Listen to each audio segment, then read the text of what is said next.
안녕하세요. 이베스트 투자증권의 염승환 이사입니다. 계좌를 신규 개설한 고객님께 하반기 요약집 주식 상품권 10달러를 드리는 이벤트를 진행합니다. 영상 하단 더 보기란을 통해 많은 참여 바랍니다. 네, 안녕하십니까. 염승환 이사입니다. 오늘 2022년 10월 17일 시장 함께 읽기 시작을 해보도록 하겠습니다. 자, 오늘 이제 미국 증시가 급락을 했고 카카오 이슈가 있었는데도 오늘 시장 굉장히 견조하죠. 그래서 확실히 오늘도 외국인이 좀 주식을 사는데 일단 분위기 자체는 조금씩은 나아지는 것 같아요. 아무튼 그런 내용들 해가지고 말씀드리겠습니다. 먼저 오늘 좀 보고서부터 말씀을 드릴게요. 그 전에 앞서서 여러분들 혹시라도 요 금융소득 종합과세 요즘에 청원하더라고요. 저도 했어요. 이제 국민청원 해서 지금 아직 이게 사실 이제 현재 정부에서는 2년 후로 금융투자 이제 종합과세를 좀 유예하는 법안을 이제 제출을 했는데 지금 보면 이제 다수당이 민주당하고 지금 합의가 잘 안 되는 것 같아요. 그래서 이대로 그냥 두면 사실 내년에 이자 내야 돼. 세금 내야 됩니다. 그러니까 무슨 얘기냐면 이제 올해 만약에 많이 대부분은 손해시죠. 올해는. 그래서 아예 손해니까 뭔 세금 내냐 이렇게 생각하지 마시고 내년에 만약에 장이 좋아져 가지고요. 여러분이 이익이 났어요. 예를 들면 5천만 원 이상. 그럼 올해 내가 5천만 원 까먹었지만 내년에 5천의 수익이 났다고 쳐볼게요.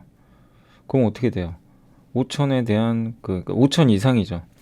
5천만 원 이상분부터 이제 세금을 20% 이상 내야 됩니다. 그러니까 올해 까먹었어도 내년에 내가 수익이 나면 회복이 되는 거죠. 근데 전체적으로는 나는 아직도 크게 보면 내 계좌는 손해인데 내년에 이익 났다고 해서 세금을 내야 될 수도 있단 말이에요. 그죠? 그럴 수 있기 때문에 여러분들이 요거 국민청원 꼭 해주시면 좋겠고 아직 9천 명밖에 안 돼요. 너무 적어요. 저도 했고 이게 좀 약간 좀 절차가 좀 있어요. 자기 인증도 해야 되고 그래서 이런 것 때문에 안 하시는 분도 되게 많아요. 이게 하려고 하면 여기 본인 인증해야죠. 한 4단계 정도 거쳐야 돼요.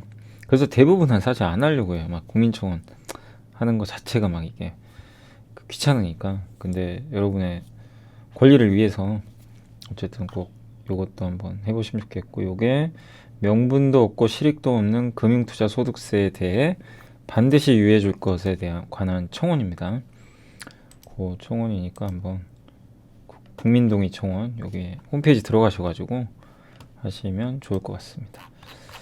자, 그렇고 오늘 이제 본격적으로 먼저 말씀을 드리면 정원세 연구원님이 쓰신 전기차 제가 지난주에 한번 말씀드렸죠. 이거 꼭 한번 요약해서 말씀드리겠다고.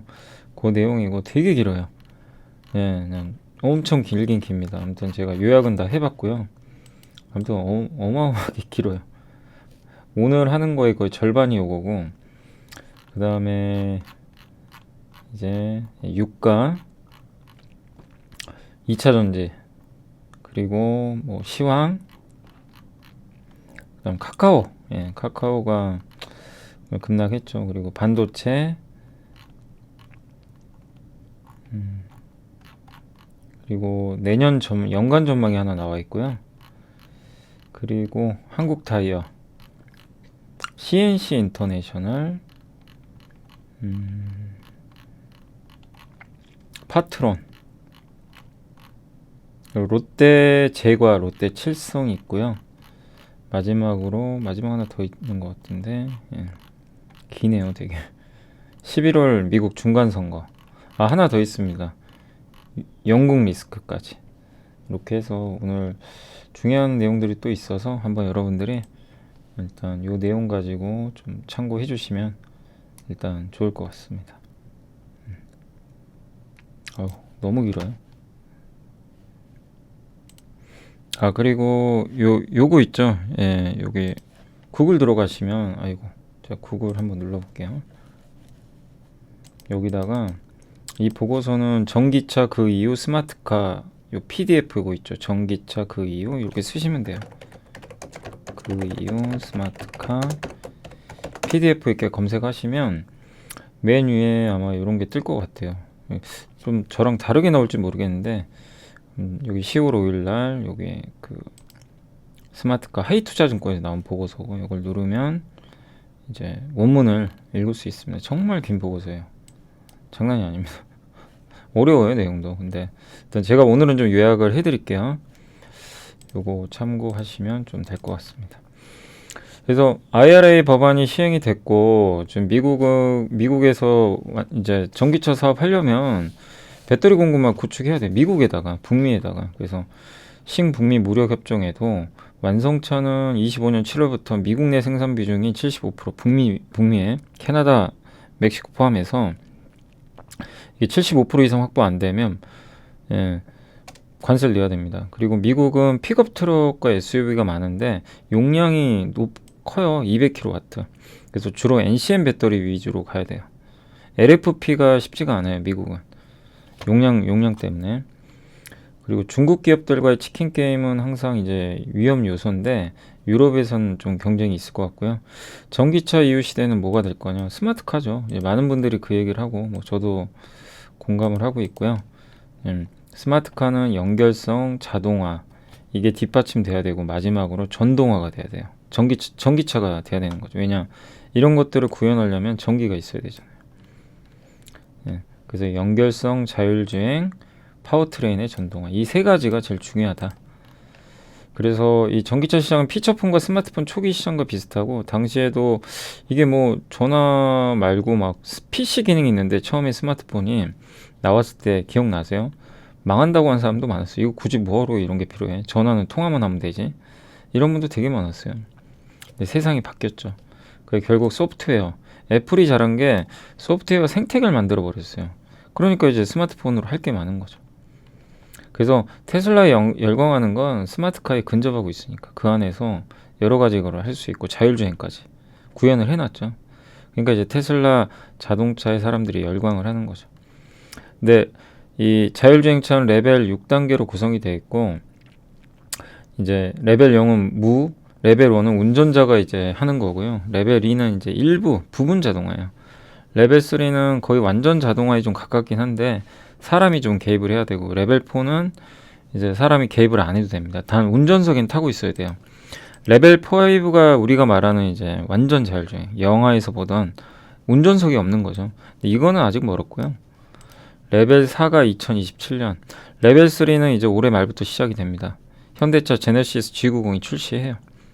그래서 여기 레벨 3부터는 완전 자율주행이에요. 왜냐하면 사람이 손 놔요. 놓고 앉아는 있어요. 차가 알아서 갑니다. 그래서 여기 G90 단 이제 고속도로에서 이번에 할 거고 고속도로는 좀 쉽죠. 그리고 60km 이하로만 운전해야 된다는 조건이 좀 붙었는데 아마 이제 도시명도 나오겠죠. 그래서 레벨 3부터는 이제 자율주행이 시작이 됐다. 그리고 ADAS도 꼭 알아두셔야 되는 게 첨단 이거 웬만한 차에 요즘에 좀 많이 들어가 있어요. 진짜 예전 차 말고 요즘에 나오는 차에는 이런 게 들어가 있죠. 그러니까 뭐냐면 차로 이탈하면 막 방지하죠. 갑자기 차선 이게 이탈한다 싶으면은 차가 알아서 그냥 차선 맞춰주고 그 다음에 DAW는요 차를 따라가는 이제 능력이 떨어진다고 운전자가 이렇게 보여지면 카메라를 통해서 휴식을 권유해주고 스마트 크루즈 컨트롤은 많이 아마 해보신 분들 계실 거예요. 앞차와 간격 유지하면서 알아서 그냥 주로 고속도로에서 많이 쓰죠. 그리고 고속도로 주행 보조가 이제 HDA 이게 가장 이제 요거를 이제 탑재한 거죠. G90이 반자율주행이다. 여기에 카메라, 레이더, 라이다 다 들어가 있고요. 그리고 이렇게 카메라, 레이더, 라이다로 받은 정보를 테슬라는 8대의 카메라거든요. 이걸 이용해서 엣지 컴퓨터로 보내요. 두뇌. 그러니까 인지 판단 제어입니다. 인지. 사람이 눈으로 보고 그러니까 여러분도 운전할 때 똑같잖아요. 눈으로 보고 거울로 이렇게 보고 뭐 문제가 생겼어요. 그러면 내 머릿속에서 판단하죠. 아, 브레이크 밟아야 되겠다. 그럼 브레이크를 딱 밟죠. 그게 제어죠. 그래서 인지 판단 제어예요. 인지는 저런 카메라 같은 게 하는 거고 판단은 인공지능이 하는 겁니다. 누가? 엣지 컴퓨터. 그러니까 이 스마트카에는 저 엣지 컴퓨터가 달려 있어요. 그래서 엣지 컴퓨터는 클라우드랑 연결이 돼가지고 테슬라 같은 경우는 도조 컴퓨터 있죠. 슈퍼컴퓨터. 거기서 계속 데이터를 수집을 해가지고 학습을 해요.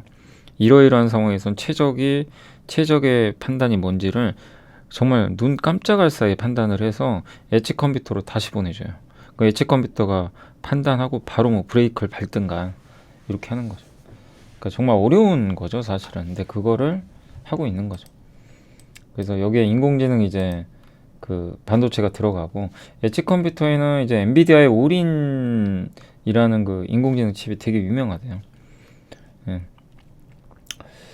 그래서 그 GPU가 사실 많이 쓰이는데 인공지능 요런 칩에는, 그러니까 자율주행은 수많은 돌발 변수들이 너무 많잖아요. 그렇기 때문에 그 GPU는 많은 데이터를 처리를 해요.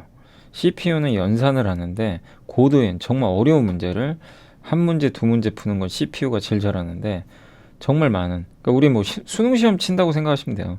수능 시험은 어려운 문제 하나만 풀면 안 되잖아요. 엄청나게 많은 문제를 빨리 풀어야죠. 그래서 GPU가 더 필요한 거죠. GPU는 그런 역할이에요. 많은 문제를 풀 수 있는. 그래서 엔비디아가 되게 그런 걸 잘하는 거예요. 엔비디아는 GPU, 그래픽 카드 만드는 기업이거든요. 예. 그래서 자율주행은 어쨌든 그 실제 주행 데이터를 가지고 하는 거고, 테슬라는 오토파일럿, FSD 같은 걸 하고 있고, FSD는 이제 레벨 3, 그리고 지금 하고 있는 게 시내에서 주행할 수 있는 걸 지금 학습을 하고 있대요. 고속도로는 이미 했고. 근데 이제 테슬라는 카메라만 가지고 하고 있고, 많은 업체들은 라이다, 레이더 같은 추가적인 센서를 이용하는 거죠. 엔비디아는 오린이라는 엣지 컴퓨터를 제공을 하고요. 거기 들어가는 솔루션, 그리고 하이페리엄 8이라고 있는데 이게 12개 카메라, 9개 레이더, 1개의 라이다 뭐 이런 걸로 구성이 되어 있다고 합니다. 그래서 인공지능은 카메라로 찍은 사진을 데이터로 변환해 가지고 라벨링, 예, 을 해주고, 그러니까 이 적합한 데이터 있죠. 학습을 하는데 적합한 데이터가 뭔지를 선별을 해줘야 돼요. 그러니까 쓸모없는 데이터는 걸러내야 돼요. 그러니까 이건 학습해야 되겠다. 그래서 저 도조 컴퓨터에 보내줘야죠. 슈퍼컴퓨터. 그걸 라벨링이라 그래요. 선별하는 걸. 데이터 선별이라고 보시면 되겠고. 그래서 학습된 데이터를 보낸 다음에 라벨링해서 차량에 다시 보내줘야죠. 여기서 컴퓨터에서 OTA, 무선 업데이트, 이런 것들이죠. 그래서 GPU는 아까 말씀드린 대로 필수적입니다. 네. CPU는 어려운 걸 하는 거고, 그런 내용이에요. 그리고 전장 부품 수요는 늘겠죠. 그래서 반도체, 디스플레이, 배터리 뭐 그런 건데, 카메라 시장이 커지겠죠. 왜냐하면 이제 앞으로 차량용 카메라는 1.35개에서 4.55개까지 확대되고요. 특히 지금 스마트폰 후면 카메라 시장을 좀 일부 대체할 수 있습니다. 금액이, 물론 스마트폰 후면 카메라 시장 완전 대체는 불가능해요. 이게 50조면은 이 시장은 한 14조에서 15조. 그러니까 이 정도 시장이 새로 창출되는 거예요. 물론 뭐 당장 엄청난 성장을 하는 건 아니지만. 그리고 두 가지 카메라가 있어요. 뷰잉은 그냥 우리 후진할 때 이 내비게이션에서 그 후방 보여주잖아요. 그런 게 뷰잉이죠. 그냥 우리가 보는 거. 그리고 사이드 미러 대신 해주는 거, 그런 것들. 예. 차량 주변의 영상을 그냥 단순하게 해주는 거. 가격도 싸죠. 센싱은 뭐냐면 센서가 들어가 있는 거예요. 감지하는 겁니다. 차선, 신호등 이런 것들을 해가지고 운전자한테 알림을 주는 거예요. 그래서 센싱 카메라가 딱 봐가지고 이거 위험하다 그러면은 바로 신호를 줘서 컴퓨터가 판단을 하게 만들고, 컴퓨터가 야 돌발이야, 그래서 브레이크를 밟게 만들고, 이런 거죠. 그래서 이게 더 중요합니다. 네. 여기엔 센서나 그런 것들이 많이 들어가죠. 그래서 백미러 아래 뭐 장착한다고 하는데 고온에서도 견뎌야 된다고 합니다. 그리고 해상도가 높을수록 좋대요. 멀리 있는 것도 볼 수가 있고, 온세미 컨덕터가 이제 차량용 이런 반도체 이미지 센서 있죠. 차량용에 들어가는 이미지 센서 세계 1위인데 830만 화소. 레벨 4에선 1200만 화소가 필요하고요. 그리고 센싱은 두 개인데 모노와 스테레오. 모노는 그냥 단차원, 2차원이고 스테레오는 이제 종합적으로 보는 거죠. 가격이 비싸죠. 근데 테슬라는 어쨌든 전면에 센싱 카메라가 3개 들어가 있고, 측방 카메라 4개, 후방 카메라 1개. 그래서 총 8개를 활용을 한다고 합니다. 근데 앞으로 한 12개 정도 필요하다고 하더라고요. 그리고 이제 중요한 게 24년부터 유럽은 차량 운전자 보조 시스템 아까 잠깐 설명드렸죠. 요새 차에 많이들 탑재되는 건데 없는 차도 있어요. 근데 24년부터 유럽은 무조건 다 들어가야 돼요. 시장이 열리는 거죠. 왜냐하면 이제 운전자 졸음 이런 것들을 경고해 줘야 되거든요. 그러면 차량 내부에도 카메라가 들어갑니다. 그러니까 요새 ADS-A 좀 고급 사양 보면은 차 안에 카메라가 있어가지고, 그러니까 제네시스 같은 차에는 이렇게 운전자가 딴 데 보고 있잖아요. 그러면은 알려줘요, 앞에서. 앞에 보라고. 이제 그런 게 이제 저런 ADAS 기능이죠. 근데 저런 것들을 24년에 유럽에선 다 넣어야 됩니다. 그러니까 카메라 시장 커질 거고, 삼성전기, LG노텍이 얼마 전에 테슬라 수주도 했었죠. 그런 뉴스도 나왔죠. 그리고 전력 반도체, 우리 한번 작년에 공부했던 건데 참 이게 대중화된, 그러니까 우리나라에선 마땅한 기업이 없었어요. 근데 어쨌든 시장이 이제 더 커집니다. 왜? 전기차 시대가 열리고 있기 때문에. 그래서 보통은 전력 반도체는요, 전력을 분배하고 제어하고 뭐 전압을 조절해주고 교류를 직류로 바꿔주고 직류를 고류로 바꿔주고 이렇게 하는 거거든요. 근데 실리콘을 사용했는데 지금은 실리콘 카바이드, 요게 대세가 되고 있어요. 왜냐하면 열 전도도도 높고 극한의 환경에서 견딜 수 있어요. 전압도 견딜 수 있고. 그래서 전기차에는 SI가 좀 안 맞아요. 테슬라가 그래서 인버터에 SI 인버터가 저겁니다. 전압 바꿔주고 하는 거예요. 거기에 이제 전력 반도체가 들어가 있죠. 우리 냉장고에도 다 들어가 있어요. 저런 것들이. 인버터. 그래서 48개의 전력 반도체를 탑재했고, 글로벌 1위는 이제 울프스피드입니다. 국내에서는 SK그룹과 LX세미콘이 가장 적극적으로 전력 반도체를 채택하고 있다라고 보시면 좋을 것 같습니다. 아무튼 전력 반도체는 이제 제가 한번 그림을 그려드리면 그냥 이렇게 보시면 돼요. 이따가 한번 더 설명드리겠지만, 자동차에 이제 이렇게 전력이요, 교류로 들어가요. 보통 교류 전력이 들어가거든요. 충전할 때. 그럼 여기 충전을 해서 배터리에는 직류로 들어가요. 직류로 바꿔서 충전을 합니다. 근데 이 배터리에서 모터를 돌려야 되죠. 모터 구동해야 될 거 아니에요. 그죠? 모터 구동하려면 모터에 전기가 들어가야 되는데, 모터는요 또 교류만 씁니다.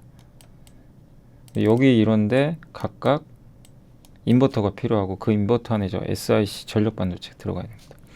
그리고 급속 충전할 때는요 전압이 확 높아져요. 그럴 때 전압을 높여주는 것도 전력 반도체가 있어요. 그래서 전기차에 반드시 필요한 거죠. 좀 이해가 되시죠? 왜 전력 반도체가 필요한지. 그리고 NCM, NCA 배터리가 전기차 주력이 될 것 같고, 왜냐하면 자율주행하려면 전력 소모가 너무 커요. 고사양, 그러니까 LFP는 좀 태생적으로 안 됩니다. 밀도가 낮아서. 그리고 더 높은 그걸 해주려면 실리콘 응급제가 또 들어가야 된다고 하더라고요. 그래서 그런 부분도 있기 때문에 어쨌든 그 NCM 배터리가 우리 한국의 주력이죠. 그게 더 많이 쓸 것 같고, MLCC는 정말 지금 뭐 삼성 전기부터 주가 너무 안 좋은데 IT 비중이 높아서 그래요. 그러니까 중국이 안 살아나면요 쉽지가 않은 거죠. 근데 전체 19%인 전장용 경과인데, 전장 자동차 비중이 높은 회사가 TDK입니다. 일본에. 이 회사는 좀 비중이 높아요. 삼성전기가 글로벌 MLCC 2위인데 전장용은 9%밖에 안 되니까 점유율이. 그래서 조금 이게 더 늘어날 때까지는 중국 영향을 받는 거죠. 근데 어쨌든 전기차용으로도 이제 계속 많이 확대를 하고 있습니다. 그리고 이 전장용이 스마트폰보다 두세 배 비싸고요. 왜냐하면 안정성이 중요하잖아요. 고온 고압 환경 견뎌야 되고, 수명도 길어야 됩니다. 진동에도 견뎌야 되고, MLCC가 휘어지면 안 돼요. 사고 나가지고. 그러니까 일반 스마트폰에 비해서 MLCC 자동차에 들어가는 거는 기술력이 좀 있어야 돼요. 그리고 내연기관차에 들어가는 것보다, 일반 스마트폰에 들어가는 것보다 자동차가 2.2배인데, 전기차 레벨 3 그 자율주행차 있죠. 여기는 3.3배가 탑재된대요. 그러니까 테슬라 전기차에는 10,000개가 들어가요. MLCC가. 그리고 자동차에 어쨌든 작으면서 고용량의 MLCC가 꼭 필요하고, 배터리 또 충전 속도 높이려면요 전압이 확 올라가죠. 근데 아까 전력 반도체도 있어야 되지만 MLCC도 있어야 되는 거죠. 그래서 삼성전기와 아모텍이 이제 그런 사업을 하니까 주목하자는 내용이고, MCU는 우리 그 몇 번 설명드렸지만 차량 후진할 때 그 뭐 부딪힐 것 같은 삐삐삐삐 해주고, 앉았을 때 그 요거 안전벨트 안 매면 삐삐삐삐 하고 요런 거죠. 그래서 가격도 싸고 경량화 뭐 이런 것들이 있는데, 아무튼 MCU도 많이 필요합니다. 더 많은 MCU가 필요하겠죠. 네, 그런 이제 센서들이 많이 들어가야 되기 때문에. 그래서 수명도 길어야 되고, 뭐 NXP랑 인피니언 이런 회사들이 유명하고, 이 물량 대부분을 TSMC가 다 만들어준대요. 한국에서는 LX세미콘, 텔랩칩스, 어보브 반도체가 하고 있는데, 아직은 이제 자동차용은 대부분 개발 중인 걸로 알고 있고요. 이 중에 텔랩칩스는 실제로 좀 사업은 하고 있습니다. 자동차용으로. 다만 ECU죠. ECU가 앞으로 줄어들어요. 그러니까 통합 반도체죠. 뭐 엔진 이런데, ECU가 일반 자동차에는 저 통합 반도체가 엄청 많은데 테슬라는 몇 개 없어요. 한 테슬라 4개밖에 없어요. 근데 저게 줄어들면은 MCU도 같이 줄어들어요. 그러니까 그거는 약간 단점일 수 있다. 그러니까 수십 개에 달하는 ECU를요, 이 4개로 줄여버렸어요. 이쪽으로 갈 거예요. 엔비디아도 이런 거 출시한다고 하고. 그 차량용 디스플레이는 계기판, 중간에 중앙정보 디스플레이, 디지털 사이드 미러 이런 것들이 갖춰져 있습니다. 그래서 거울을 대신한 거고, 디지털 사이드 미러는 디지털 콕핏은 계기판이에요. 예. 그 다음에 OLED가 아마 좀 주력이 될 것 같고, 소비 전력도 낮고 무게가 가볍고, 근데 대신 좀 비싸죠. 그리고 삼성전자는 하만과 이걸 좀 공동 개발을 했고요. LG전자는 VS 사업부, 이번에 벤츠에도 납품을 한 걸로 알고 있습니다. 벤츠의 그 EQS 보면요, 여기 운전석부터 조수석까지 디스플레이가 일체형으로 되어 있어요. 그거 이제 LG전자가 납품한 거죠. 투자 전략은 어쨌든 배터리 쪽은 LG엔솔, 소재는 나노신 소재와 LNF를 여기선 제시했고, LG엔솔은 뭐 가장 잘하죠. 뭐 이번에 도요타하고도 같이 합작사 만든다고 하더라고요. 일본의 혼다하고도. 예. 가장 러브콜을 많이 받고 있고, 이제 그 양극재에선 가장 하이니켈, 니켈이 많이 들어간 걸 지금 잘 만드는 회사가 LNF입니다. 그리고 실리콘 음극재를 투입을 하면 당연히 성능이 좋아지는데, 그러면 안정성이 떨어지기 때문에 도전제를 넣어야 돼요. 그래서 그거 만드는 회사가 나노신 소재. 그리고 또 한 측은 실적 추정치 추가 하향이 필요하지만 너무 싸게 주가 내려와 있는 종목은 삼성전기. PBR은 조금 상대적으로 비싸지만 실적은 좀 괜찮은 게 LG노텍, BH. 그 중소형주 중에서 아모텍. 아모텍은 생소하시겠지만 원래 이 모터라든가요, 스마트폰 그 IT에 들어가는 여러 가지 다양한 부품 만드는 기업인데, MLCC 양산에 성공했어요. 계속 지연되다가 이번에 그래서 생산이 시작이 됐다고 합니다. 그래서 아마 이런 것들이 자동차에 들어가면 성장 동력이 되지 않을까, 이렇게 보고 있는 것 같아요. 네, 그래서 자동차 비중이 이렇게 높아집니다. 아모텍이. 그래서 기존 원래 모바일인데 전장과 MLCC 업체로 이렇게 전환이 되면서 주가 재평가 받지 않을까, 그런 내용인 것 같아요. 자, 이렇게 우리나라에서는, 그러니까 지금 미국에 들어가는 회사들이 이렇게 많은데, 미국 배터리는 여기 우리나라 3사밖에 방법이 없어요. 다 여기랑 손을 잡는 수밖에 없고, 그리고 스마트카 구현하려면 전기차여야 되고요, 연결이 돼야 되고, 그 다음에 자율주행이 돼야 되겠죠.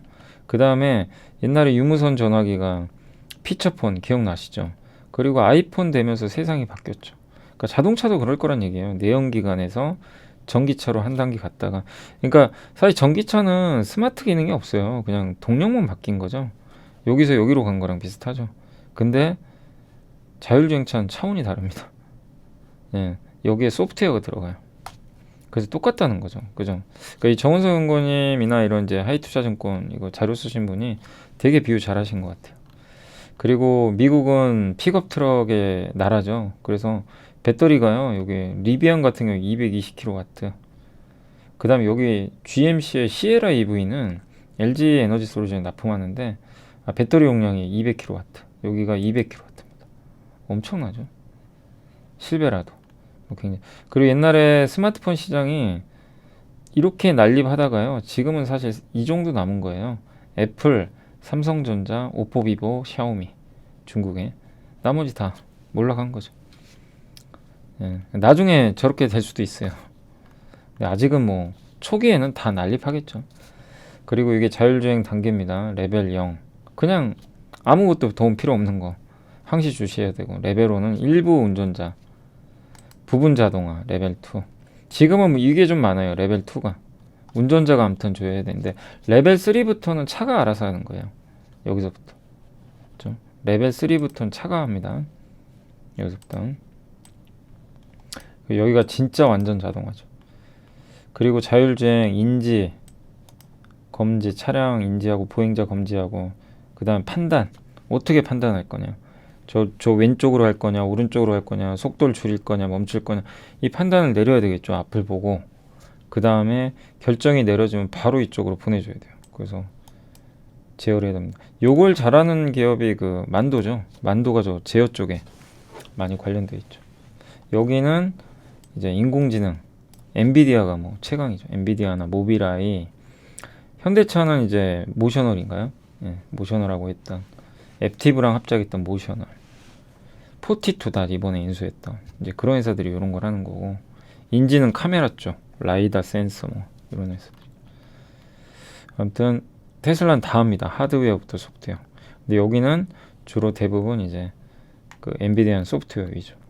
그리고 전장 부품 서로 얽혀 있어요. 삼성전기가 막 이것저것 다 하죠. MLCC, 카메라 하고 있고, 그다음 FPCB, 아니 그 BGA, 기판이 여기 안 들어가 있지만 플립칩 BGA 아시죠? 큰 기판이 여기 들어가요. 자동차에. 그것도 하고 있고, 이제 이렇게 연결돼 있습니다. 그리고 카메라는 뷰잉과 센싱이 있는데, 아까 말씀드린 대로 뷰잉은 앞을 보는 거, 이쪽은 ADAS 카메라 센싱.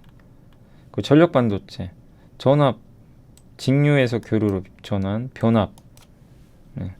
그 전류를 분비하기도 하고 제어도 해주고요. 그런 역할입니다. 이게 실리콘 SiC 웨이퍼래요. 요거 1등이 울프스피드. SK 자회사인 SK 실트로는 5% 정도 됩니다. 한 4위 돼요. 그래서 SK그룹이 되게 여기에 적극적이에요. 그리고 실리콘 응급제 하는 회사가 대주전자재로 지금 하고 있고, 한솔케미칼이 증설해가지고요. 아마 올해 연말부터 생산될 거예요. 그리고 SKC는 이번에 아예 인수해버렸죠. 영국 회사.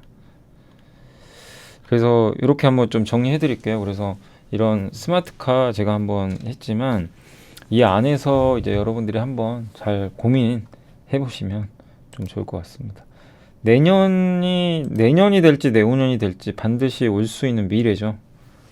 그걸 꼭 고민해 보시면 좋겠고, 유가는 어쨌든 이제 저희 이베스트 최진영 연구원님 얘기인데, 요새 좀 올라갔지만 뭐 일각에서 말하는 $100 이상은 좀 어려울 것 같다. 계절성도 끝났고, 여전히 감사는 이미 그 전부터 하고 있었고, 수요는 둔화되고, 수요 상승이 쉽지 않기 때문에 저희 당사는 여전히 $70 배럴당, 연말이 $78 정도, 이 정도를 염두에 두고 있고, 2차 전지 쪽에서 하나증권의 김현수 연구원인데, 중국은 좋지만 내년에 성장이 둔화, 미국은 IRA 시행 원년이기 때문에 여러 좀 시행착오가 있어요.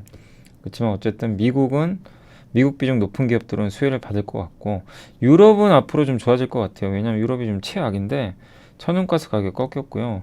내년에 전력비 상한제가 좀 시행이 되고, 그 다음에 그러니까 전기요금 못 올리는 거죠. 그리고 전쟁이 끝난다면 이런 기업들이 많이 가겠죠. 삼성 SDI, 솔루스, SKC, SKI 테크놀로지. 그러니까 유럽 비중이 높은 기업들이 유럽이 살아나면 올라갈 수 있다. 그 내용입니다.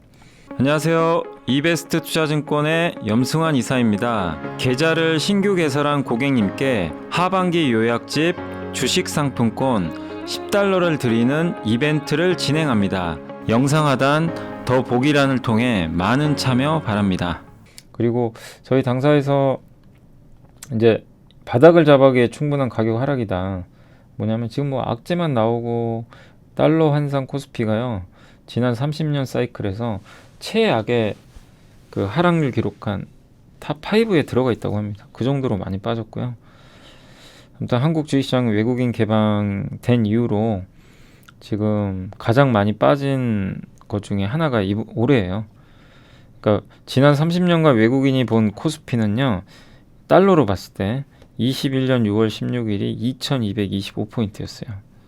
이제 자기네들이 봤을 때. 지금은 1174. 그냥 반토막 났습니다. 팬데믹과 같은 레벨이라고 합니다. 그러니까 여기서 만약에 금융위기가 오면요 10%더 빠질 수도 있대요. 어쨌든 지금은 한국 시장은 많이 빠진 거고, 한국 시장은 그동안 추세적 상승은 많지 않았고요. 계단식 상승을 하든가 급락할 때 그런 게 많았는데, 급락할 때가 항상 기회였다는 거고, 달러 환산 코스피가 1200을 이렇게 하회할 때는 항상 기회였다고 합니다. 이때 금융위기 빼고, 이때 이제 IMF 때고, 그러니까 금융위기 이후로는 요걸 깼을 때는 항상 좋았어요. 결국 지금 딱 내려왔죠. 그러니까 뭐 지금 산다고 수익 난다가 아니라 그만큼 이제 외국인들이 봐도 과도하게 하락을 했고, 그래서 요새 외국인들이 주식 사잖아요. 싸니까 사겠죠. 그리고 카카오는 아무튼 원인 조사 재발 방지 뭐 이런 걸 한다고 하는데, 아마 120억에서 한 220억 정도 아마 이익이 좀 감소할 것 같습니다. 아무튼 정확하게 좀 계산은 안 됩니다. 유료 사용자에 대해서는 보상을 해야 되고, 또 톡 채널 카카오페이, 또 여러 가지 모빌리티 서비스 이용하는 뭐 사업자분들 뭐 이런 분들 다 통틀면 좀 늘어났겠죠. 그래서 KT가 이제 보상 규모 합의까지 4개월 걸려서 좀 시간은 걸릴 것 같고요. 근데 카카오가 원인을 제공한 건 아니고 SK CNC가, 오늘 SK 주가 좀 빠진 거 그것 때문이거든요. SK가 SK CNC를 갖고 있잖아요. 그래서 비상장 기업이기 때문에, 그래서 SK CNC에 이제 이거 우리가 손해 봤으니까 너네가 잘못한 거 아니냐, 화재 사고, 구상권 청구할 수도 있어요. 그래서 정확하게 카카오가 큰 손해를 보지는 않을 것 같긴 한데, 다만 그게 문제가 아니라 SK CNC 데이터 센터에 사고가 났는데 왜 네이버는 멀쩡하고 금방 복구가 되고 카카오는 안 됐냐 이거죠. 백업이 안 됐다는 거죠, 제대로. 그러니까 네이버는 분산을 좀 해놨는데 KT의 교훈을 알고 있는데도 그게 안 됐다는 게 좀 아쉬운 것 같습니다. 그래서 욕을 먹는 거죠, 분산이 안 됐다는 거. 그래서 아마 카카오의 뭐 재무적인 리스크는 크지 않은데 요 신뢰도가 좀 추락해서 주가 회복에는 좀 시간이 좀 필요할 수밖에 없는 것 같습니다. 반도체 모든 게 불확실하고요. 시진핑 주석이 대만 평화 통일 위해서 최대한의 평화적 노력을 하겠지만 무력 사용 포기는 결코 약속하지 않겠다. 인민해방군을 세계 수준의 군대로 건설하겠다. 강경 발언을 했어요. 제로 코로나도 유지하고, 그러니까 너무 세게 나가요. 일국 양제 허용할 것이고, 대만에는 주둔군제와 행정 인력을 파견하지 않는다는 기존 내용을 삭제. 그러니까 여참은 대만 점령해버리겠다는 얘기랑 비슷해요. TSMC 가져가겠다는 거죠. 그래서 TSMC의 모리스상 회장이 CBS와 인터뷰에서 전쟁이 일어나면 TSMC는 괴멸할 거다. 중국이 가져가는 거죠. 그리고 미국은 이제 국가 안보에 위협이 되는 통신 장비 판매 전면 금지 성명냈고, 아무튼 중국 기업들은요 미국에서 상품 판매가 불가능합니다. 아무튼 지금은 이런 여러 가지 불확실성도 많고, 막 시장도 왔다 갔다 하고, 또 영국도 뭐 파생 금융사품에 엮여 있고, 막 전쟁, 대만, 한반도 지정학종, 막 미사일, 그냥 이게 딱 외부 뉴스만 들으면요 주식 투자 해야 되나 이래요. 이 생각밖에 안 들죠. 참 어려워요. 그만큼 모든 게 불확실해요. 그래서 사실 좀 기회인 거는 같아요. 그렇게 불확실하니까 싸잖아요. 모든 게 확실하면 비싸요. 그죠? 가격이 반영이 되니까. 그렇지만 아무튼 결단을 내리기엔 참 쉽지 않은 그 상황인데, 분명한 건 여기서 우리가 생각할 수 있는 건 그러기에 많이 싸다라는 건 뭐 우리가 좀 확실히 알 수 있는 부분인 것 같고요. 하나투자증권의 박승영 연구원님은 환승경제다. 이제는 미국 중심으로 간다. 우리나라 이제 기업들이 중국에서, 그동안은 중국이 훨씬 많았죠. 그러니까 중국에서 미국으로 간다. 한국의 해외 투자가 대미국으로 점점 늘어나기 시작을 했고요. 앞으로는 수출도 중국보다 미국이 더 많아질 것 같아요. 그러면 미국 비중이 점점 높아지는 기업이 더 좋겠죠. 그래서 요새 LG엔솔이나 이런 기업들이 잘 가는 게, 뭐 중국은 아예 점유율이 없잖아요. 그래서 IRA 법안의 수혜주 중에 하나죠. 그리고 또 한 가지가 이제 시장은 박스권으로 갈 것 같다. 급락장보다. 2012년, 16년에 5년 박스피였거든요. 이렇게 된다는 건 아니에요. 그렇지만 그런 이제 박스권 구간에서 지수가 이렇게 갇혀 있었어요. 정말 좁죠. 1800, 2100에서 왔다 갔다만 했어요. 5년을. 그때 대박주가 많이 나왔어요. 아모레퍼시픽이 한 10배 갔었나? 그럴 거예요. 한미약품도 한 10배 갔습니다. 그런 중형주들이 엄청나게 갔어요. 근데 그냥 간 건 아니죠. 아모레는 중국 소비, 한미약품은 기술 수출. 그때 신약 몇 개 수출해가지고, 그리고 2016년, 17년에 다시 대세 상승장이 왔어요. 그때는 삼성전자가 급등했습니다. 그 인플레에서 인건비 인플레는 생산성 향상으로 해결이 가능한데, 인공지능, 자동화 등의 이제 기술이죠. 그래서 지금 인건비 인플레가 심한데 이걸 잡는 방법 중에 하나는 이런 스마트 팩토리라든가 로봇 같은 거 쓰는 거죠. 인공지능. 그래서 인공지능 쪽이 또 시장 주도하지 않을까 여기 보고 있고, 또 XR이나 AR 기기도 되게 좋게 보는 것 같더라고요. 네. 아무튼 이제 대미국 투자거든요. 이렇게 늘어나고 있습니다. 미국 수출. 네. 그리고 대미국 투자가 역전됐죠. 한국타이어는 이제 목표 주가 53,000원 유지했고요. 뭐 유럽 비중은 높지만 그 원재료 가격이 상승이 진정됐고 판매가 올린 게 있잖아요. 요게 3분기부터 반영이 된대요. 그 수익성 좋은 윈터 타이어, 겨울 타이어도 판매가 증가한다고 합니다. 특히 유럽 매출 비중이 높은데 이것도 증가했고, 지난 2년간 유럽 내 날씨가 좀 따뜻했고 코로나 때문에 수요가 좀 둔화돼서 윈터 타이어 재고가 좀 많이 줄었대요. 그쪽에서 실적은 별로 안 좋았는데 지금 최근에 올 웨더라는 겨울 이제 뭐 눈밭에 강하겠죠. 그런 제품이 호평 받으면서 서유럽 점유율이 증가할 걸로 보고 있고, 그리고 경쟁사들은 생산 시설이 좀 타격을 받았고, 근데 마지막 좀 리스크는 파업이래요. 파업이 아직 어떻게 될지 모르겠대요. 민주노총과 지금 협상 중이라서 파업이 되면 또 안 좋아질 수도 있습니다. 파업만 아니면 주가 괜찮을 것 같다. 실적도. 그래서 전기차 타이어에서는 굉장히 경쟁력 있는 기업이고, 미국 공장 증설했고 현대차로 신차용 타이어 공급을 확대했기 때문에 긍정적이다. 이렇게 보고 있습니다. 주가도 저평가되어 있죠. 다만 이제 파업 리스크를 어떻게 해결할 거냐, 요게 좀 관건이 될 것 같습니다. 자, 그리고 예전에 한번 공부했던 건데 CNC 인터내셔널 색조 화장품 ODM 기업이고요.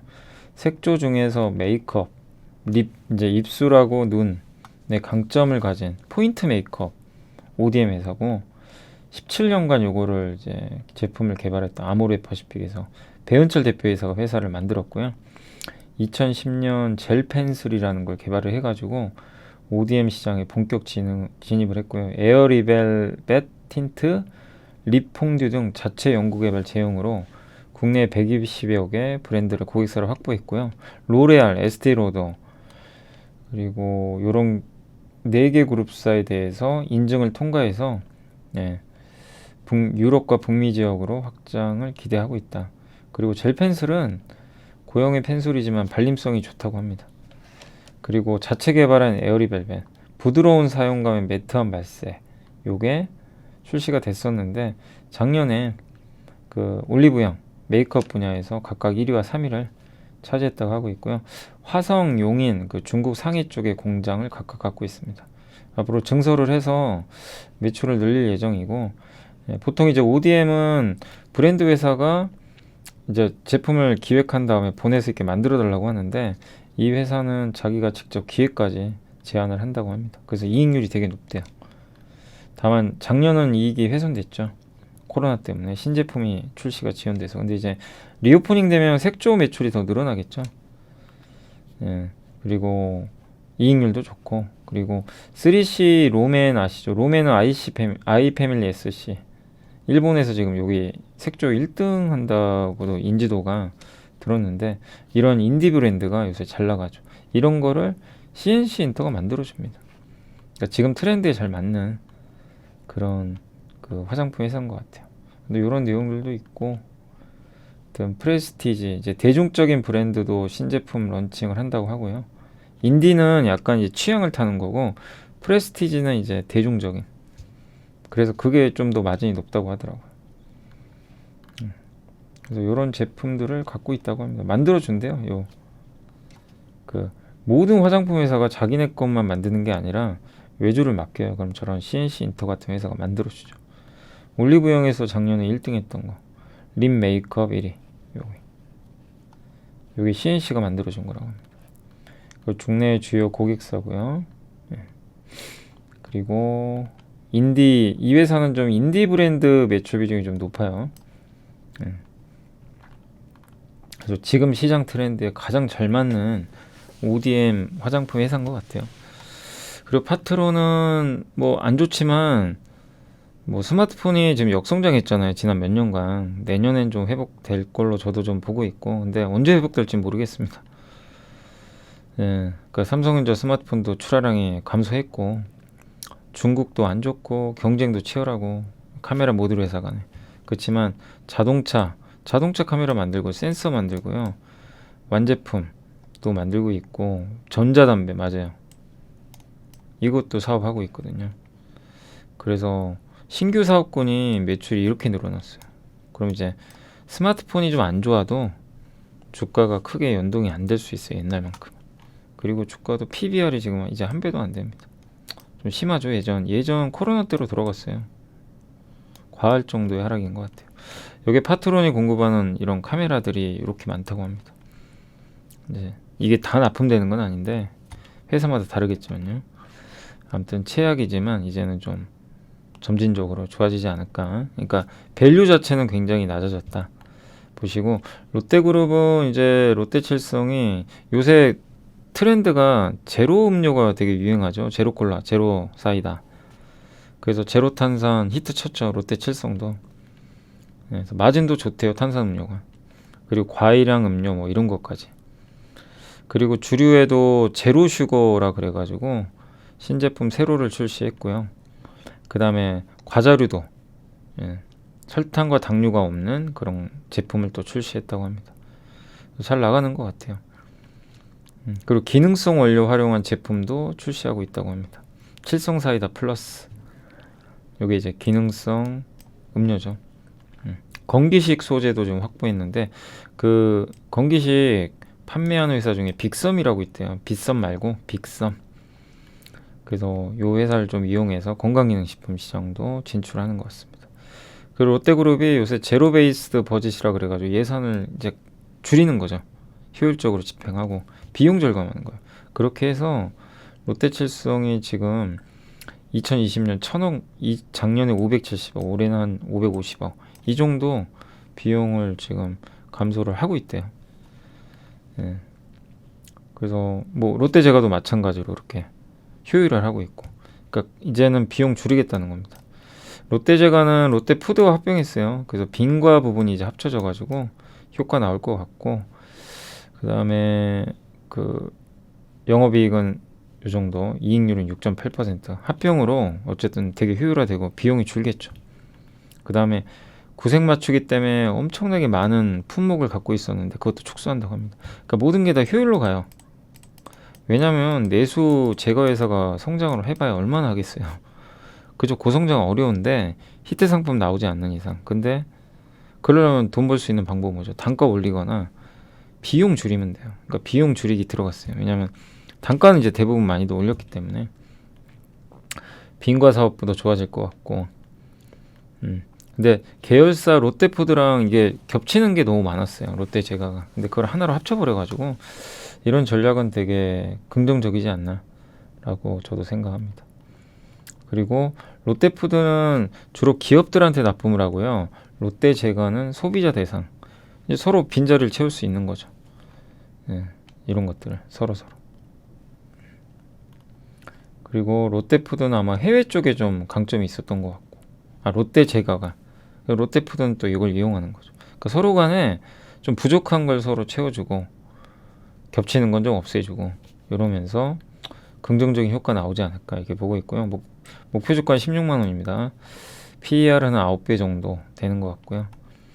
그리고 음료와 주류 모두 두 자릿수 외형 성장 이어갔지만 롯데칠성은 아무튼 수익성 개선은 좀 제한적일 것 같고, 예. 음료에 이제 건강 기능성 제품을 표시하는 뭐 그런 사업도 하고 있는데, 뭐 퍼도 났습니다. 요게 이제 롯데칠성의 제로 제품들이고, 요건 롯데 제과 거고요. 오른쪽은 요게 롯데칠성 건강. 롯데칠성에 여기 플러스란 제품이래요. 이게 요게 기능 써 있죠. 혈당 상승을 억제하고 혈중 중성 지질 뭐 이런 것들을, 예, 개선해주고 뭐 그런 내용들이 들어가 있습니다. 주가 많이 빠졌고요. 최근에 롯데칠성, 롯데제과 PER이 다 이렇게 10배 밑으로 떨어져 있어서 주가는 저평가돼 있는데, 다만 저는 개인적으로 롯데제과가 좀 더 매력적이라고 일단 생각은 하는 게 그냥 개인적인 생각이에요. 왜냐면 여러 가지 면에서 뭐 주가도 뭐 싸기도 하겠지만 합병 효과를 좀 발휘할 수 있고요. 다만 왜 롯데칠성은 약간 좀 아쉬운 게 주류 부분이, 지금 요새 편의점 가보세요. 막걸리, 박재범 소주, 수제먹주, 와인, 젊은 분들이 오셔가지고 자기 취향에 맞는 거 사요. 옛날에는 뭐 아니 그 뭐죠, 테라, 그 다음에 클라우드 맥주 사갖고 하고 막 이랬잖아요. 이 정형화된 제품 이게 바뀌었어요. 그러니까 기존의 맥주나 소주 만드는 회사들한테 조금 부담스러운 현상이죠. 그렇지만 롯데칠성은 수제 맥주는 하고 있어서 그 부분은 좀 긍정적입니다. 아무튼 둘 다 지금은 뭐 좀 저평가 아닌가라고 보고 있고요. 11월에 미국의 중간 선거 앞두고 두 가지 긍정적인 소식 있습니다. 영국의 재무장관이 경질됐고 감세안 이제 처리할 것 같아요. 이건 호재죠. 감세안 밀어붙여가지고 난리가 났는데, 푸틴이 또 러시아 목표는 우크라이나 파괴하는 게 아니다. 더 이상 미사일 공격 안 해야 되겠다. 이런 얘기를 했나 봐요. 진짜인지 아닌지 우리 모르죠. 거짓말일 수도 있고. 그렇지만 얘기한 것 자체가 의미가 있는 거죠. 네, 그래서 좀 리스크 조금 완화됐고, 그 금리 인상 속도가 늦춰진다 해도 아직은 너무 고금리가 이어지니까 증시가 뭐 아직은 뭐 완벽하게 회복은 안 되겠죠. 뭐 그런 부분은 있겠지만 어쨌든 역사적으로 중간 선거가 또 변곡점이 된 경우가 많기 때문에 언제든지 또 판이 바뀔 수 있어요. 중간 선거 앞두고는 시장이 괜찮았어요, 항상. 그래서 러시아 전쟁이 좀 끝나고 중간 선거 좀 다가오면 증시가 한번 확 붙을 수도 있는데, 전쟁은 모르죠. 예, 어떻게 될지 모르고. 중앙은행의 태도도 좀 변하고는 있어요, 사실. 예, 소수 의견이 두 명이나 나왔어요. 나는 반대한다. 금리 인상 50 하면 안 되고 25만 해야 된다. 그러니까 주택담보대출금리가 너무 오르니까 요게 이제 좀 제동을 걸어준 거죠. 그래서 금리 인상만 너무 고집하면 이게 경제가 망가져 버릴 수 있어요. 지금 금리 너무 세잖아요. 지금 대출 받으신 분들, 특히 부동산 고통이 너무나 크죠. 그래서 이 바이든의 복심 중에 한 명이 라엘 브레이너드 부의장인데, 연준 경기도나 위험 고려해야 된다고 발언도 했습니다. 그러니까 뭔가 이제 고민을 하는 거죠. 일방적으로 하는 게 아니라. 그리고 요거는 좀 고민해야 될 게, 공화당이 만약에 중간 선거에서 이기잖아요. 그러면 이런 인플레 감축법 이런 것들은 빚이 바란다. 그러니까 태양광이라든가 전기차 섹터 한번 빠질 수도 있다는 얘기예요. 뭐 그럴 수도 있죠. 왜냐하면 공화당은 전통적으로 화석연료에 강하니까. 그래서 그건 좀 지켜봐야 되겠지만, 근데 저는 뭐 정권과 상관없이 이거를 저는 한다고 보거든요. 저 개인적으로는. 근데 흔들릴 수는 있어요. 예, 공화당은 원래는 좀 친환경보다는 화석연료 쪽이니까. 예, 아무튼 인플레는 지속되는 가운데 긴축은 이어지지만 뭔가 변화는 시작이 조금씩은 되고 있다. 연준 위원도 그렇고 한국은행도 약간의 비둘기로 좀 바뀌어가고 있고, 그러나 어쨌든 우리가 종목이나 기업을 투자할 때는 투자가 늘어나는 제조업 위주의 기업들, 가치주, 성장주보다는 그런 기업들을 좀 보자는 그런 내용입니다. 자, 그리고 마지막으로 영국발 뭐 금융위기 얘기 나오는데 그거 한번 정리만 해드릴게요. 영국이 그 대규모 재정부약 이 신한증권에 쓴 겁니다. 신임 총리가 갑자기 그로스 플랜 2022를 발표를 했고, 매년 5년간 매년 최대 450억 파운드 규모의 감세안과 폐기년도 중에 600억 파운드 규모의 에너지 가격 상한제 시행을 위한 정부 보조 포함해서 감세안을 발표를 했죠. 법인세율 인상 취소하고. 그래서 그거 발표하자마자 영국 금리 튀어버리고 난리가 났습니다. 환율 급등해버리고 국채를 던져버렸어요. 왜냐하면 저거 감세하는 순간, 예, 어쨌든 이제 채권 발행을 또 하잖아요. 그래서 국채 금리 가격이 떨어집니다. 그럼 금리는 올라가요. 그래서 이제 이게 너무 좀 리스크가 커지다 보니까 부자감세 철회했고, 예, 그래서 좀 진정은 됐는데, 이 금융시장이 좀 불안해진 증폭의 배경은 이것 때문에 연기금의 부채 연계 투자, LDI라고 많이 들어보셨을 거예요. LDI가 뭐냐면 현금이나 이런 것들을 이제 국채 등 안전자산에 투자하는 것뿐만이 아니라 주식도 같이 해요. 그러니까 현금, 국채, 주식 다 투자하는 겁니다. 그래서 자산 배분하는 거예요. 그래서 보통 LDI를 쓰면은 3배에서 4배 빚을 져요. 빚을 내서 투자합니다. 네. 우리나라 돈으로는 한 2천조, 3천조 되는 걸로 알고 있어요. 근데 그 연기금은 돈을 줘야 될 거 아니에요. 만기에. 그 연금 가입자한테. 그죠? 근데 그 확정급여, 퇴직급여죠. 확정급여 상품은 직원이 퇴직할 때 퇴직금을 기업이 미리 다 쌓아놔야 되죠. 퇴직 충당금으로. 부채예요. 직원한테 줘야 되는 건데. 근데 이게 금리가 그동안 낮았잖아요. 그죠? 금리가 계속 낮았어요. 40년 넘게 여기 써있죠. 그럼 어떻게 됩니까? 수익률이 떨어져요. 그러니까 이제 돈은 줘야 되는데 수익률이 떨어지니까 이걸 만회하기 위해서 뭘 하냐면 주식 같은 거 투자합니다. 빌려가지고 하기도 해요. 부채에 해당하는 규모만큼은 채권에, 그러니까 어쨌든 채권에 많이 투자를 하지만 남는 돈을요 주식과 회사채에 투자해서 수익을 좀 높이는 전략입니다. 저금리 시대엔 맞았어요. 근데 금리가 급등하니까 무슨 일이 발생하는지 아세요? 금리가 딱 튀니까 담보 가치가 떨어져요. 그러니까 연기금이 국채 금리를 담보로 돈을 빌리거든요. 국채 예를 들어 1,000조를 담보로 돈을 빌렸어요. 2,000조를.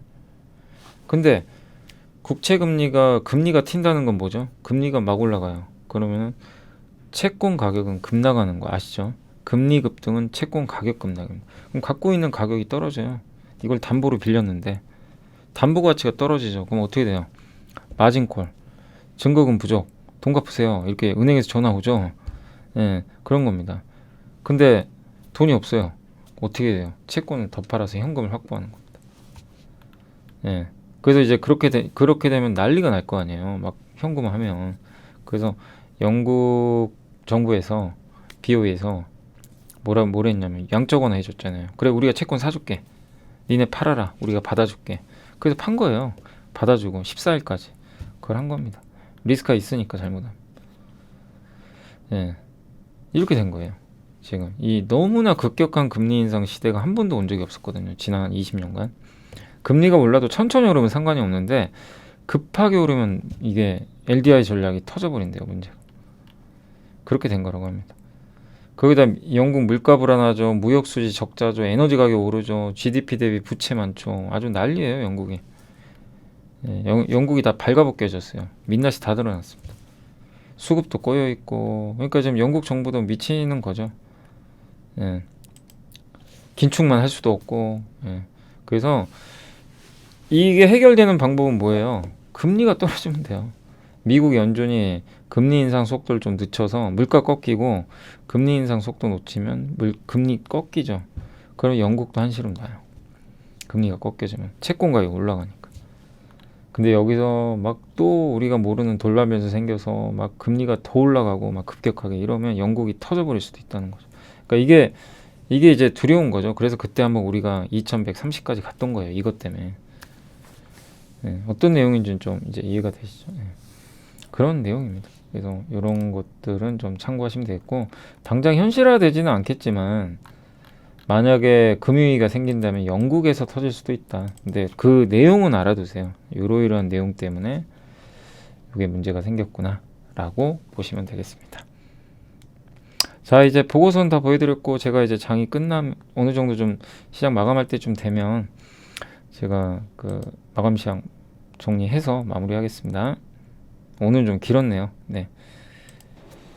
자, 그리고 이제 오늘 장 이제 사실 10분 남았거든요. 근데 장이 이제 동시효과 들어갔는데 지금 제가 또 어딜 좀 가야 돼서 지금 동시효과 10분 동안 그냥 시황 말씀드릴게요. 오늘 어쨌든 장은요, 아침에 급락 출발을 했다가 들어 올려서 플러스에 끝났고요. 뭐 아무도 이런 결과 예상을 못 하셨을 거예요. 오늘 카카오톡에다가 뭐 미국의 급락에다가 그래서 뭐 블랙먼데이 아니냐 뭐 이런 얘기들도 있을 정도로 주말을 좀 공포에 보내신 분들 많을 텐데, 참 시장이란 게 참 그렇죠. 모두가 또 그렇게 예상을 하면 또 반대로 오르기도 하고요. 그래서 오늘 어쨌든 시장은 코스피 기준으로는 좀 0.3% 정도 올라서 끝날 것 같고요.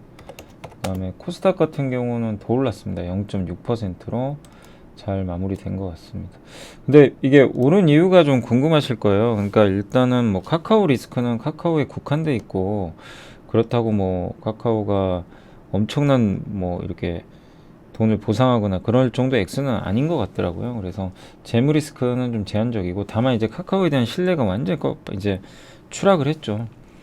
그래서 뭐 주가 빠지는 거는 뭐 당연한 거죠, 사실 이제 그런 이유들 때문에. 근데 증시에 미친 영향까지는 그렇게 크진 않았다 라고 보시면 되겠고, 또 한 가지 이제 시장에 올라간 좀 이유가 있어요. 주식시장 올라간 이유가 영국 재무부 장관 제레미 헌트가 일단 오늘 새로운 재정정책 발표를 한다고 합니다.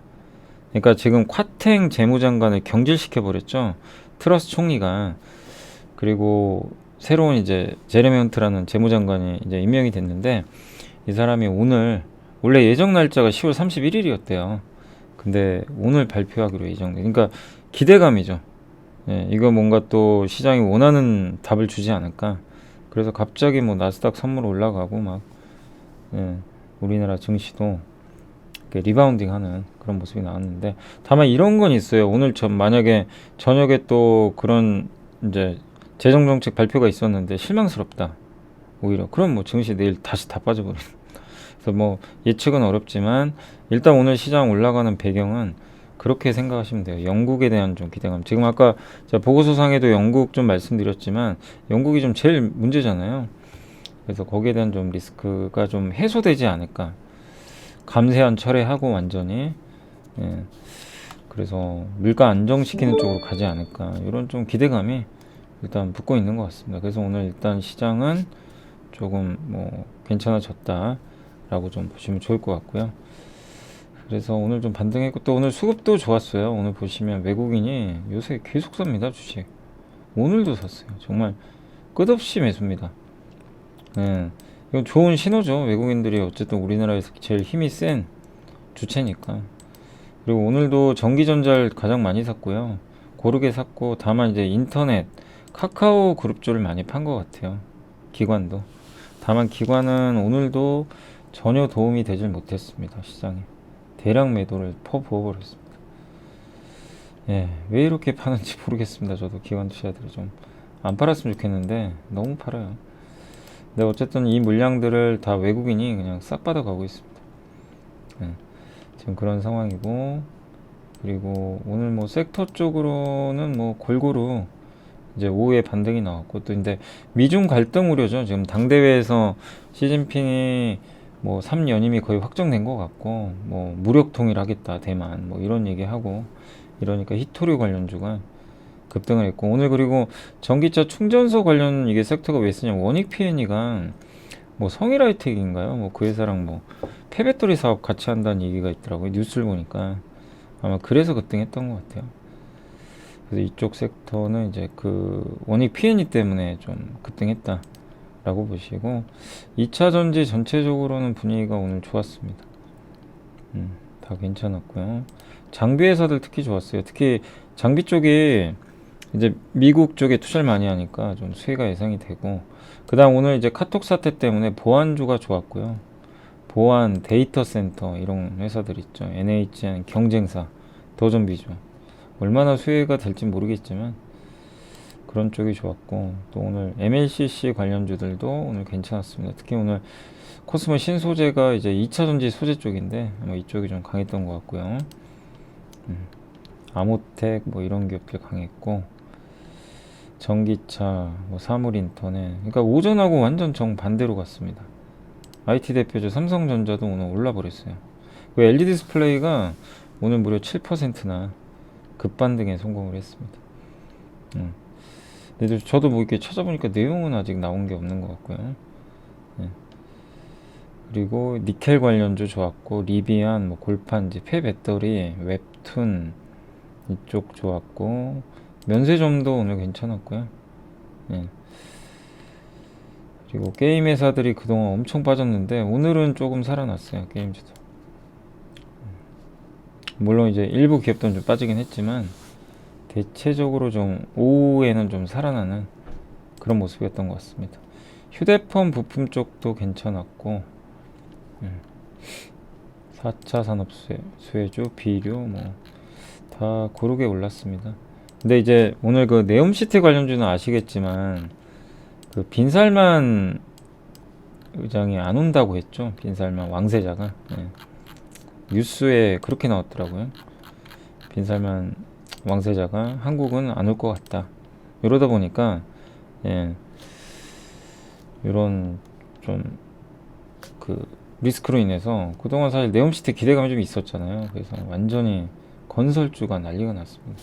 건설업종이 좀 많이 빠지는 그런 모습이 나왔던 것 같습니다. 네, 그래서 오늘 이제 네옴시티 쪽은 좀 많이 충격받았고 인터넷 대표주는 사실 뭐 아시겠지만 카카오가 좀 빠졌고 네이버는 올랐습니다. 네이버랑 뭐 크게 관련이 없다 보니까 그래서 오늘 건설주 이쪽 좀 안 좋았고 카지노도 좀 일부 빠졌고요. 고택, 백화점, 뭐 정유업체, 유가 좀 빠져서 그런 것 같고요. 근데 아침엔 진짜 다들 많이 빠졌는데 오후 되면서는 좀 분위기가 많이 바뀌었던 것 같아요. 증권주도 약간은 흔들렸지만 뭐 그렇게까지 큰 충격은 없었던 것 같습니다. 대체적으로는 분위기 다 괜찮았던 것 같아요. 오후에. 이렇게 보시고 그래서 오늘 시장 너무 어려웠지만 대체적인 분위기는 뭐 그렇게까지 위축되진 않았다라고 생각해 주시면 일단 좋을 것 같습니다.